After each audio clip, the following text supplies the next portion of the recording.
December 18, 1944, just before dawn, near the Belgian town of Navel, northeast of Bastogne. It was cold, the kind of cold that sunk into bone, froze the oil in engines, and turned breath into fog that refused to drift away. The fields were hard, crusted with frost. The trees groaned under the weight of December. Somewhere in the dark, a tank idled with a low, grumbling growl. Staff Sergeant Robert Kelly stood outside his Sherman, stamping his feet in the frozen dirt, trying to ignore how the chill was seeping through his boots. He wasn't supposed to be here.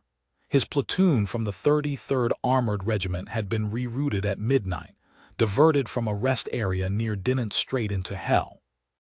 Across the field, just beyond the tree line, American recon patrols had spotted them. Panthers. 6 of them, maybe more. No one had said it aloud yet, but the fear was thick. The Sherman was a good tank, decent gun, fast, reliable, but against a Panther, suicide. At least it used to be. Kelly turned toward his tank. It wasn't just any Sherman. It was an M4A3E8, wide tracks, improved suspension, a long-barreled 76mm gun, the newest model fresh from the factories in Detroit, and loaded in its ammunition racks were 5 shells stamped with a tiny silver stripe, HVAP, high-velocity armor piercing, tungsten core, velocity over 3,300 feet per second. They hadn't been field tested in combat yet. No one really knew what they could do. But this morning, they were about to find out. Kelly ducked into the turret and slammed the hatch shut. "Button up," he barked. "They're coming." He didn't know that just a mile away, inside a Panther, a German tank commander was already laughing. Lieutenant Eugen Roth of the 2nd Panzer Division cradled a steaming cup of ersatz coffee, his breath fogging the vision slit of his commander's cupola. "Shermans again," he said with a scoff. "Let them come, we'll burn 10 before breakfast." The other crewmen chuckled in agreement. They defaced Shermans before. Always the same short gun, thin armor, they flanked fast but died faster. Panthers were gods on the battlefield. Sloped frontal armor that deflected 75 shells like stones off steel. A high-velocity 75 kWk gun that could punch through a Sherman at 1,000 meters. This wasn't war, it was butchery.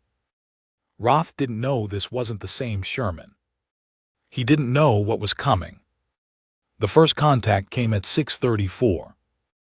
Roth's column had just begun crossing the frost-covered field south of Navel when his gunner, Willers, hissed into the headset. "Contact front, Sherman, 800 meters, hull down behind ridge." Roth laughed. "Perfect, load APCBC, let's make it quick." The Panther's main gun roared. The shell screamed across the field and struck the ridge just inches from the Sherman's turret, throwing up a shower of dirt and ice. Inside the Easy 8, Kelly flinched. "That was close. Return fire. Range 800 HVAP. Send it." His gunner, Sergeant Leon Tucker, dialed the elevation, breathed out slow, and squeezed the trigger. The 76mm gun cracked like thunder. A white-hot tracer streaked across the frozen dawn. The tungsten round hit dead center, right below the Panther's gun mantlet. And for the first time in the war, a Panther didn't shrug it off. It blew straight through. Roth's tank jerked as if punched by a giant. The impact rocked the turret. Alarms blared. Smoke filled the interior. "Hit were hit," Roth shouted, trying to see. The periscope was useless, cracked from the impact.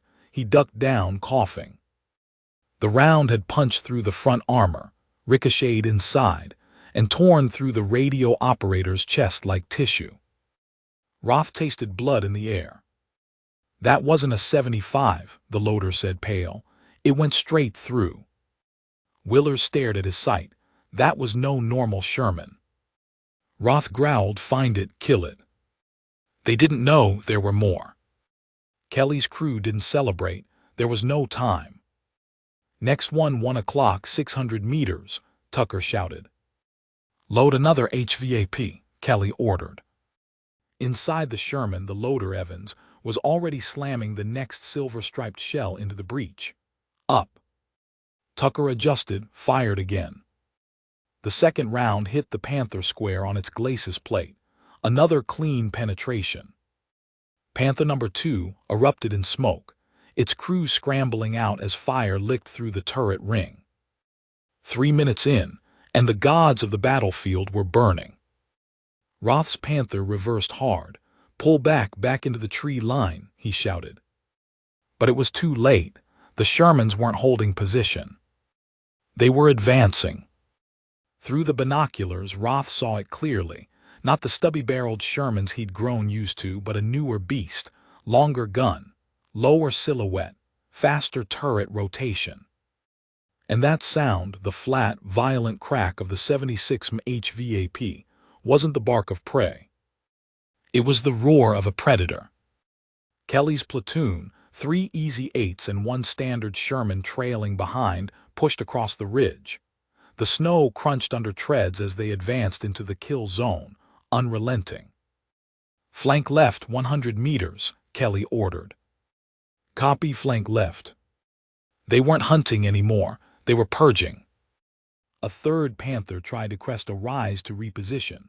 Tucker saw the turret first. Target 11 o'clock, moving. Range 450 and closing. HVAP. The shell screamed across the field. The third Panther exploded, turret lifting 6 inches before slamming back down with a thunderclap. Roth watched it happen and stopped laughing. By 7:15, the field was littered with burning German steel. Of the 6 Panthers in Roth's armored spearhead, 5 were destroyed. 1 limped away, engine smoking, barely able to turn its turret. Kelly's Easy 8 hadn't taken a single hit.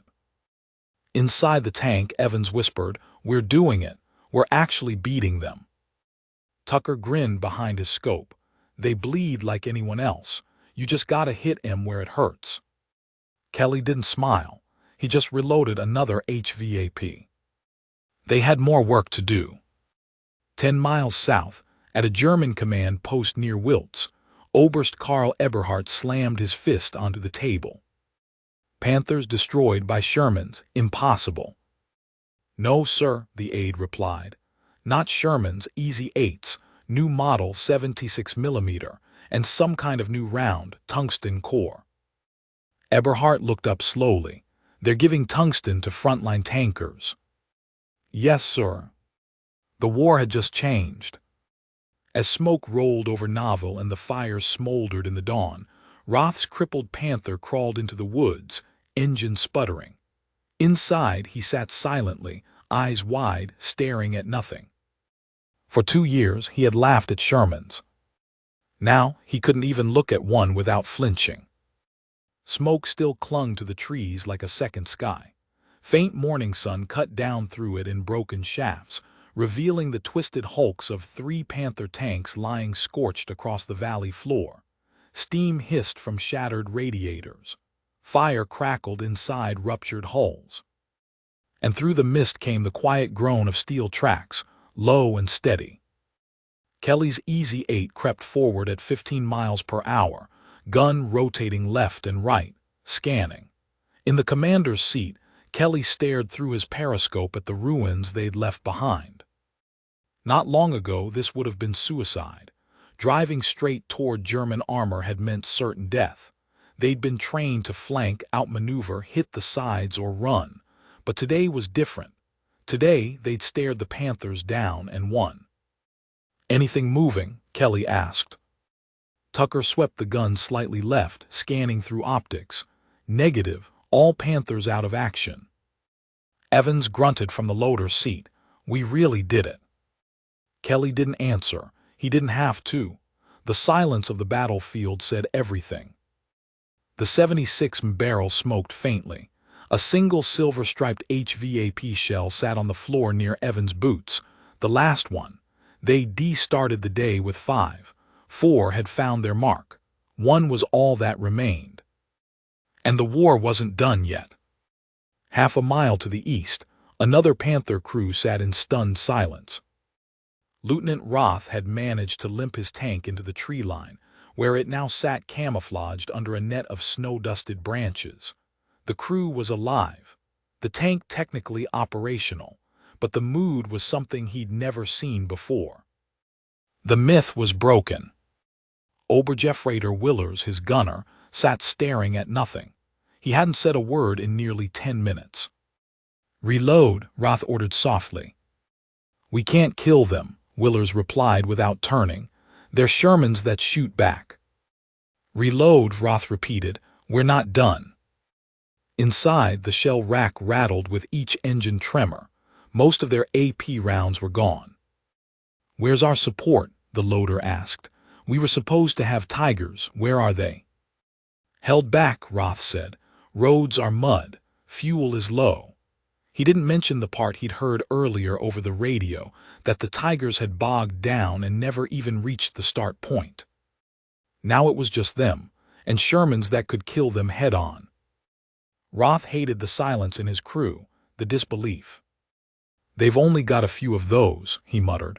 "They can't all be easy 8s. They don't have enough tungsten to last." But the words didn't comfort anyone, especially not him.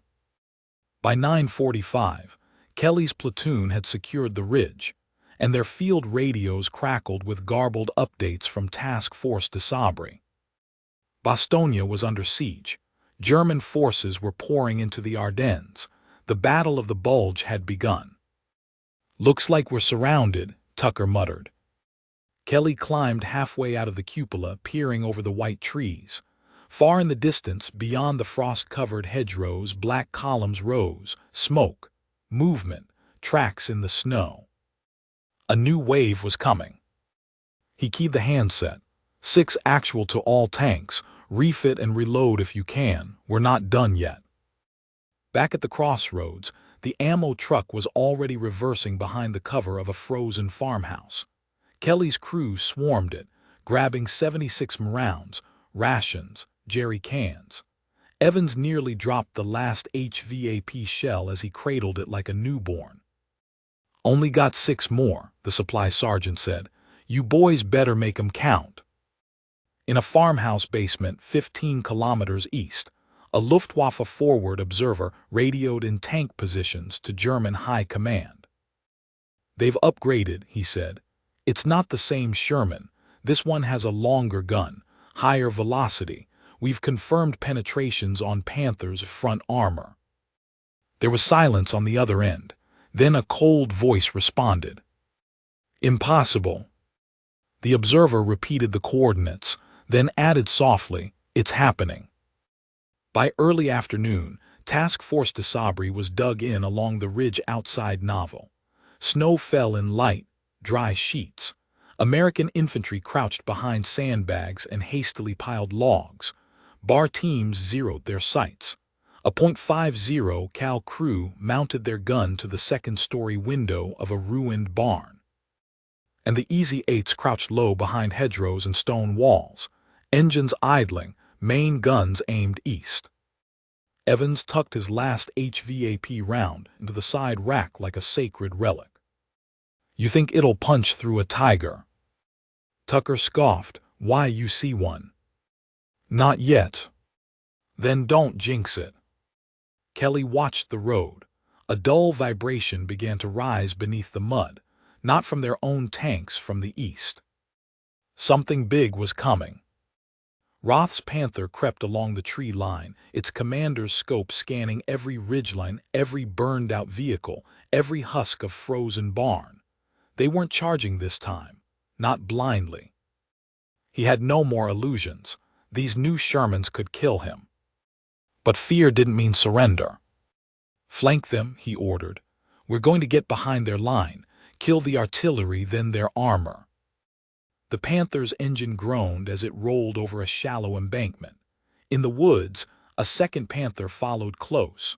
Roth's plan was textbook, the kind of flanking maneuver that had broken Russian lines across half of Europe. But this wasn't Russia, and the Shermans weren't fleeing. At 14:30, The first American outpost spotted movement in the woods. Kelly's radio hissed. 6 Bravo contact, Panthers, tree line east, 2 moving fast. Tucker adjusted his turret. They're trying to flank. Kelly didn't speak. He watched, waited, let the crosshairs fall into place. Then quietly. HVAP, fire. The round punched through the trees like a missile. The lead Panther jerked as a burst of smoke exploded from its flank. It didn't stop. Hit but no kill, Tucker muttered. One more. Evans was already loading. Up. Fire. The second shot struck below the turret. The entire Panther rocked sideways and burst into orange flame, turret hatch flying open. The second Panther reversed hard, tracks spinning. But a second Easy 8, hidden behind a rock wall, opened fire. This time the HVAP hit clean. The shell passed through the glacis plate and ruptured the ammunition rack. The Panther detonated. Kelly exhaled. That's 2.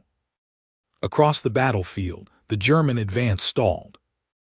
Reports came in fast, too fast. Panthers knocked out at 800 meters. Long-barreled Shermans coordinating as if they were born into armor doctrine. Recon units fleeing. At an SS command post near Hufvudstaden, a colonel stared at the map in disbelief. Where are the Shermans coming from? Everywhere. And we can't kill them. They're new models, and they're fast. He whispered it like a curse. Easy 8s. Inside Roth's burning tank, he crawled across a floor slick with oil and blood. Willers was dead. The loader too. Only the driver had managed to escape through the hatch before the second shell came in. Roth reached for the hatch, eyes stinging. He pushed. He crawled. He rolled onto the snow, coughing violently. The sky was gray above him, the snow around him red. He didn't move for a long time. He just listened. In the distance, the Shermans rolled forward, slowly, confidently. Not prey. Not targets. Predators. And the laughter was gone. Frost drifted through the forest in lazy wisps as the last of the light began to vanish behind the black trees. The air was still, unnaturally so, broken only by the groan of shifting metal and the occasional bark of a distant machine gun. Staff Sergeant Robert Kelly stood up through the hatch, scanning the tree line through binoculars. His gloves were stiff with frozen sweat, and a layer of ash coated the front of his jacket. 4 enemy tanks knocked out, 6 infantry ambushes repelled. His Easy 8 hadn't stopped moving for 12 hours. Any sign of movement? He asked. Nothing, Tucker muttered from below. Quiet, too quiet. Evans leaned over the loader's tray. You ever wonder if they're regrouping or just out of bodies? Kelly didn't answer. The truth was probably both. The German armored spearhead had shattered against the American lines just northeast of Bastogne. What was supposed to be a fast, slicing offensive had turned into a stalled brawl in frozen woods. Panthers had tried to flank, to overrun, to brute force their way through. And the Easy 8s, backed by desperate men and a few cases of HVAP, had turned them back. But it wasn't over. It was never over. In a makeshift German aid station inside a collapsed Belgian chapel, Lieutenant Eugen Roth sat on a pew, left arm wrapped in bloody gauze, coat open, hands shaking. A corpsman had offered him morphine. He refused. He didn't want to sleep. He didn't want to see that moment again, the moment his Panther's vision slit filled with the streak of an American round, the burst of fire, the feeling of being thrown sideways. The war had always been brutal, but until now it had always been predictable. Panthers ruled, Shermans ran. That balance had cracked, and he'd seen it happen. Across the church, a major from the 116th Panzer Division was shouting into a field phone. I don't care what they are. Sherman is a Sherman. Roth closed his eyes. No, not anymore. By morning, the snow had thickened. Blankets of white muffled the terrain, turning tank tracks into trenches and foxholes into frozen coffins. Inside Kelly's tank, the crew ate cold rations in silence. Then came the call. Armor contact, 5 minutes out, 2 Tigers, East Ridge. Evans looked up sharply. Tigers. Kelly's jaw clenched. This was it, the real test. Panthers were bad enough, but Tigers, the Tiger Eye, were monsters. 88mm guns, 13 inches of frontal armor. Do we even have anything that can kill a Tiger head-on? Evans asked. Tucker didn't blink. HVAP might, if we hit the weak spot. Kelly ran his finger along the edge of his scope. Then we hit the weak spot. The tank came alive with motion, engine roaring, radio crackling, tension rising. They weren't running, not today. The first Tiger appeared out of the trees like a castle on treads, massive, square, impervious. Snow melted around its mufflers. Its turret turned slowly, methodically, scanning. Tucker spotted it first. 11 o'clock, 400 yards, he doesn't see us yet. Kelly exhaled. HVAP hit the lower front plate, slight left. Evans chambered the round with the precision of ritual. Up. Fire. The recoil slammed through the turret. The silver-striped round streaked through the air, cutting a white arc against the trees. It struck the Tiger just above the driver's viewport. The tank rocked but didn't stop. Tucker swore, we hit it, didn't penetrate. Again, aim lower. Second shot fired. This time, the shell punched just beneath the turret ring. A burst of fire erupted from the Tiger's side vents. Its engine died, smoke poured from the rear, the turret stopped moving. Evans grinned, she's blind. Put her down. Third round. Clean hit to the side hull. The Tiger erupted, flames licking out from under the skirts. Inside the American tank, silence, then breathing, then the realization. They de-killed a Tiger. The second Tiger turned and opened fire. Its 88 slammed into the Sherman beside Kelly's, tearing through the hull like butter. The tank didn't explode, it evaporated. God damn, Tucker shouted, that one's hunting us.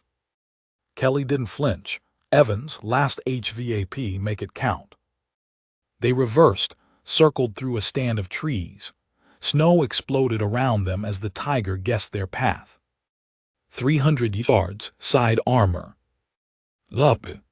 Fire. The shell struck dead center, sparks flew, the side panel peeled back. Another shot, a standard AP this time, rammed into the same hole. This time the Tiger stopped, smoke, then nothing. Kelly keyed the radio, target down. He leaned against the hatch, heart pounding. They'd just taken out 2 Tigers. In the German rear, Roth listened to the reports come in, one after another. Tiger platoon destroyed. Panthers retreating. American Shermans fast, accurate, and somehow lethal. Someone whispered, maybe it's not the tanks, maybe it's the men. Roth shook his head, no, it's both. As night fell over the forest, Kelly's tank sat quietly behind the ridge. Snow covered its turret, hiding the scorch marks, the soot, the blackened edges where hot shell casings had been tossed. Evans slept with his arms around the empty HVAP crate. Tucker sat with his back to the breach, eyes closed. Kelly watched the sky. No cheers, no parades, just breath, frost, silence. But he knew. The war was changing. And this time, they weren't the ones running. The roads through the Ardennes had turned to black glass. Snow piled in drifts across foxholes and tank tracks alike. Trees bent under the weight of frozen mist. And everywhere, the silence grew louder. Lieutenant Roth stood alone beside the burnt-out husk of what used to be a Jag Panther. Its engine deck was peeled open like a can, rear fuel cells ruptured, turretless but unmistakable. It had been killed at close range. Again. It wasn't just a battle now. It was a pattern. The Americans were no longer dancing around the edges, no longer relying on air power to kill armor. They were meeting head-on, breaking formations, stalking through woods with guns that shouldn't be able to do what they were doing. "Another from the 33rd Armored," muttered a sergeant behind him. Roth didn't reply. He already knew. The same unit, the same tanks, the same result. Somewhere out there, that same Easy 8 was still moving. 6 miles south, in a battered barn converted into a makeshift tank bivouac, Kelly rubbed his eyes and stared at the maintenance sheet. They'd lost another Sherman that morning. Not one of his, but a neighboring unit. Tiger hit from a hilltop, blew the turret clean off. He lit a cigarette and leaned against the glacis plate of his tank, eyes flicking up to the sky. No clouds, no planes, just a cold blue that felt as hollow as a broken shell casing. The last HVAP rounds had been divvied up the night before. His platoon had 5 left between them, 2 in his own tank, 3 across the others. He didn't like those odds. "Message from battalion," Tucker said, stepping out with a clipboard. "Big push coming. They want us up front again. You know, because we're the new gods of war or something." Kelly didn't laugh. "We're just a little faster," he said, "a little meaner." He didn't say what they all knew, that without HVAP, they were right back to square one. The offensive came before sunset. German grenadiers advanced in loose formations, supported by a dozen Panthers and at least 2 Tigers moving down the tree line, hulls half hidden behind snowdrifts and smoke. The ground trembled beneath the coordinated tread movements. American infantry pulled back behind tank lines, bar gunners and mortar teams relocating rapidly between stone walls and frozen haystacks. Kelly climbed back into the cupola. "Same plan, hold position. We don't move unless we're blind." He switched to internal. "Tucker, you're on that first Tiger. If he turns, you punch." "Copy, lining up now." Evans, HVAP status. 1 in the chamber, 1 left in the rack. "Make them count." The Tigers opened fire first. Their 88s sent shockwaves through the trees, 1 shot ripping into the second floor of a farmhouse and obliterating the .50 cal team inside. Kelly's tank didn't move. Tucker tracked the turret. He could see the faint glint of the Tiger's optics just above the muzzle brake. "Got you, you bastard." The first shot rang out. The HVAP roared from the muzzle, shrieking toward the Tiger's lower glacis. The round struck at a hard angle. It didn't punch through, but it cracked the weld. The second Tiger advanced, turret swinging. Kelly's driver threw the tank into reverse. A shot clipped the top of their turret, shearing off part of the searchlight. "Still alive," Evans shouted. "Last HVAP, do it." Tucker whispered under his breath and squeezed the trigger. This time the shell hit clean, center of mass, just beneath the gun mount. The front plate caved, fire spat from the viewport. Inside the enemy tank, men screamed. Outside, Kelly exhaled, 1 more down. The second Tiger advanced relentlessly, its turret scanned, searching. Kelly's Easy 8 had nothing left but AP. "Standard shell loader," he ordered. Evans cursed but obeyed. "Up." "Driver, reverse an angle, make him miss." The Tiger fired. The shell struck the edge of a stone wall and detonated just meters from the front track. Shrapnel shredded the mud guard. The Sherman bucked but held. "Fire." The AP round pinged off the Tiger's mantlet and ricocheted high into the trees. Tucker's voice broke. "Won't work, we need another angle." Kelly scanned the ridge. Then he saw it, a downed Panther engine compartment still smoking, but its 75 gun intact. He keyed his radio. 61 to 64, see if that hull's salvageable. We need that gun. A second Easy 8 peeled off toward the wreck. The Tiger turned to follow. Kelly's tank fired again, aiming low. The shot bounced, but it bought time. The second Sherman crew climbed the wrecked Panther like a prize kill, dragging out shells and jerry cans, looting anything that could still fight. One of them, a corporal named Briggs, grabbed an AP shell and slung it over his shoulder. "They wanted new tanks," he shouted. "We got second-hand German now." The next AP round they fired, from a Sherman parked behind the dead Panther, struck the second Tiger at an angle no one had expected, straight through the rear exhaust grill. The Tiger spasmed, engine roaring, then silence. By morning, the field was strewn with wrecks, American and German, metal twisted into shapes unrecognizable. Kelly sat on the turret edge, helmet off, face streaked with grime. They D1 again. But the win cost them. 2 Shermans lost, 1 crew gone. The Easy 8 was powerful, but it was still a tank, still steel and fuel and flesh. The difference was who used it first. And who used it best. In the German field HQ, a general paced quietly. "We have reports of Sherman's piercing Tiger armor, not the old ones, the new variant, long gun." An aide handed him a document. "They call it Easy 8, M4A3E8, up-gunned, up-armored." The general didn't respond, just stared at the map. Across from him, an SS colonel folded his arms. "Then we shoot first. And if we can't?" No one answered. The laughter had stopped weeks ago. Tucker sat on the glacis plate of the Easy 8, cradling a rifle. He didn't say anything.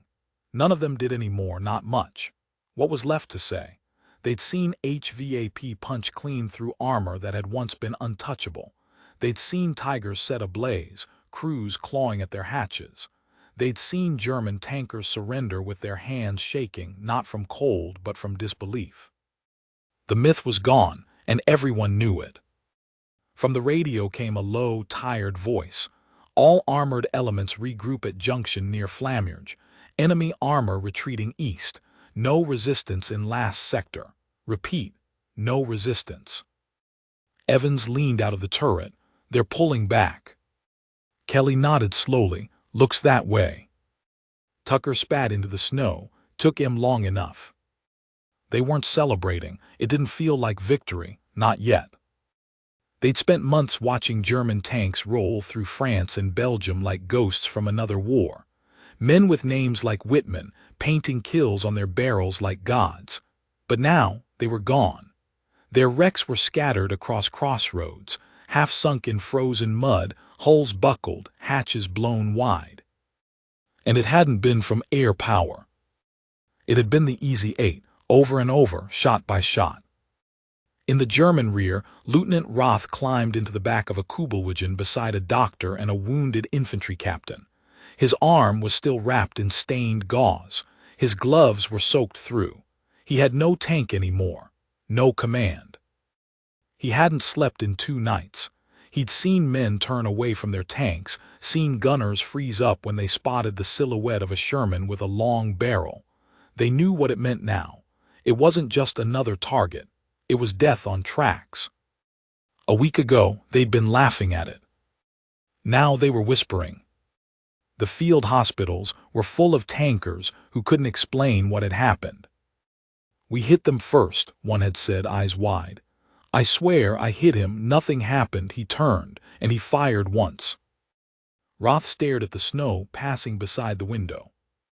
He didn't laugh anymore. The push continued east.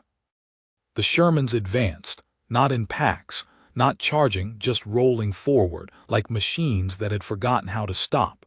Every village fell back into American hands. Every field that once held German armor now held craters and smoke.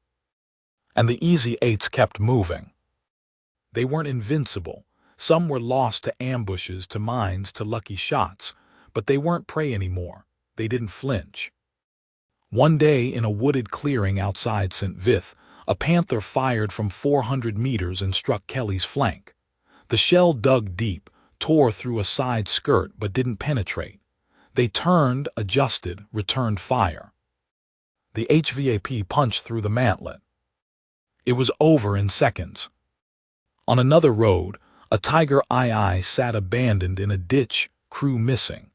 The tank had thrown a track trying to reverse away from a hilltop where Easy 8s had gone hull down. The crew hadn't even stayed to destroy the vehicle. They'd just run. And still the tanks came. They moved at night. They moved in fog. They moved through towns with church bells shattered and children huddled in cellars. Each Sherman carried battle scars, scorched paint, bent fenders, soot around the muzzle. But each one moved. And each one carried men who now believed that if they got the first shot, they might live. And if they had HVAP loaded, they'd more than live. They'd kill. Somewhere near the Moselle, Kelly and his crew sat under a ruined barn roof, trying to boil coffee over a cut-down shell casing. Evans had gone quiet. Tucker cleaned his sidearm. Kelly was staring at a Panther wreck about 30 yards away. It hadn't even burned, just stopped, engine intact, tracks untouched, a single perfect hole just below the gun. "That was ours?" Evans finally asked. Kelly nodded once. The crew inside had likely died instantly. No drama, no screaming, just a metal slug through the brain of a monster. Evans poured coffee into his helmet. "Feels wrong sometimes." Tucker didn't look up. "Feels like survival." Kelly didn't speak. He didn't need to. By January, the tide had broken entirely. The German Ardennes offensive had turned into a retreat. What had begun as laughter, Sherman coffin, Tommy Cooker, cardboard tank had ended in wreckage and silence. In Berlin, reports came across desks faster than they could be processed. New American tanks spotted near Bastogne. Panther armor penetrated at long range. Tiger battalions destroyed by massed Shermans. "HVAP," one officer muttered. "Where the hell are they getting so much tungsten?" No one had an answer. And it didn't matter. The damage was done. Weeks later, Kelly's crew rolled through a French crossroads where children waved and soldiers tossed Hershey bars to laughing faces. His Easy 8 led the column. No paint on the barrel. No flags. Just the scars of battle, black streaks, scratches, and the faint heat of a machine that had fired nearly 100 rounds in 2 months. Somewhere along the way, the tank had gotten a name. Final Say, painted in white across the hull. Not because they always won, but because they never backed off. Not anymore. No speeches marked the moment. No generals saluted. But somewhere along that frozen line, the myth broke. The German tank corps, once feared, once unmatched, had lost something greater than machines. They had lost certainty. The certainty that no one could stand against them. Because the Easy 8 had stood. And it had fired. And the shot had gone clean through.